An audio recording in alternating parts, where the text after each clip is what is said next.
Welcome to Orient Brief, podcast where we uncover the untold stories and pressing issues shaping Turkey and its place in the world. I'm your host, Ahmetcan Uzlaşık. Each week, we dive deep into a critical topic, from politics and social challenges to human rights and international relations. Today, we're spotlighting a troubling issue affecting Turkish students, the struggle to secure Italian student visas, leaving hundreds unable to pursue their education abroad. They earned the right to study in Italy, but have been left in limbo. Nearly 1,000 Turkish students accepted into Italian universities this year still haven't received their student visas, with many losing scholarships and missing out on their education. The students blame the Italian consulate in Istanbul, which cites overwhelming demand as the cause of delays. Despite students submitting complete applications and their universities confirming their admissions. Frustrated and desperate, the students protested outside the consulate, demanding action. As deadlines loom and hopes dwindle, their plight highlights not just bureaucratic inefficiency, but also the devastating personal and academic costs. Today, we will explore their stories, the systemic barriers they face, and what this situation says about broader challenges in Turkey-EU relations. Atakan is 23 years old and a national athlete. Last year, he decided it was time to take the next big step in his life, pursuing a master's degree abroad. After carefully researching his options, he chose Italy, a country known for its world-class universities and affordable living costs. And he wasn't just accepted anywhere. Atakan earned a spot at the prestigious University of Bologna, one of the oldest universities in the world. Feeling proud and hopeful, he prepared everything for his student visa.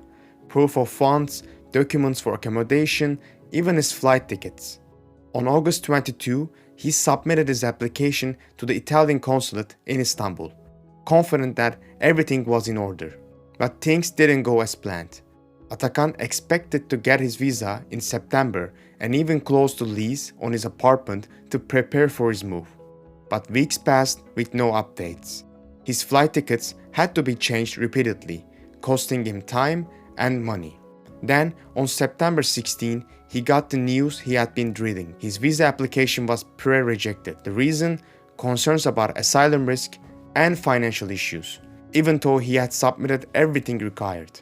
His girlfriend, who had also applied, received the same rejection. On September 26, he provided further documents regarding his rejection. But on October 11, his hopes were crushed when he was rejected totally.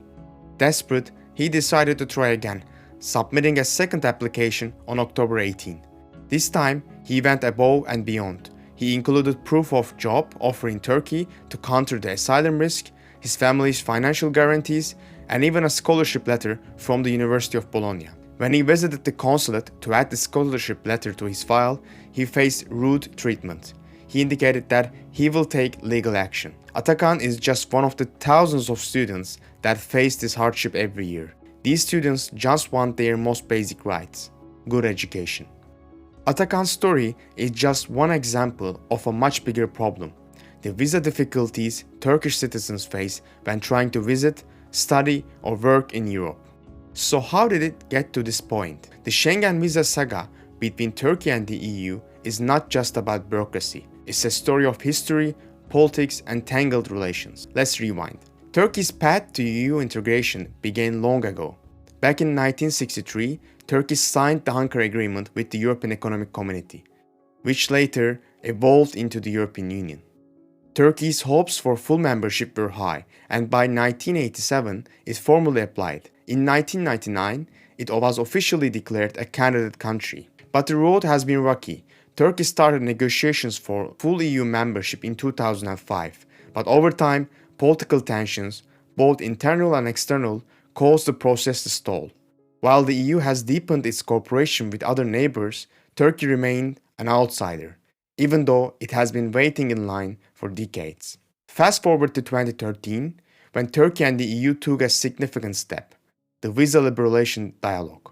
Under this agreement, Turkey was supposed to meet 72 criteria to get visa-free access to the Schengen area.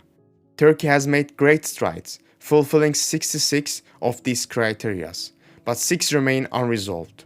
These include things like changes to Turkey's anti-terrorism laws and better cooperation on security and data protection. The result? Turkey is still the only EU candidate country whose citizens need a visa to travel within Schengen. It's a frustrating paradox. Turkey is a candidate for EU membership, but its citizens face the same travel restrictions, maybe even more, as many non-EU countries. In 2023, over 1 million Turkish citizens applied for Schengen visas. Just think about that for a second. Over 1 million people trying to break free from bureaucratic chains, but the odds aren't in their favor. The rejection rates are high, with countries like Estonia and Greece denying visas to tens of thousands of Turkish applicants every year. In fact, in 2023, Turkey ranked second after China in the number of visa applications.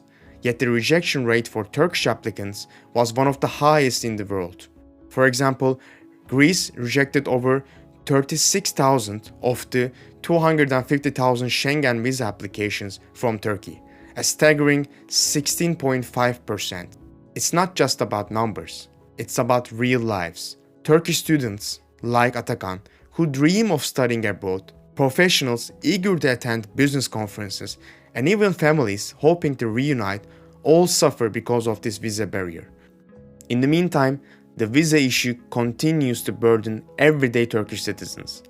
In 2023, Turkish nationals paid nearly 85 million euros in visa fees alone, but they still face long waiting times, bureaucratic hurdles, and high risk of rejection. For students like Atakan, this is more than just a frustration. It is a barrier for achieving their dreams. As the European Union and Turkey continue to negotiate over issues like anti-terrorism laws, data protection, and judicial cooperation, the question remains: will Turkish citizens ever enjoy the same travel freedom as their European counterparts? And as long as Turkey remains outside the Schengen area, will the political and social costs continue to rise?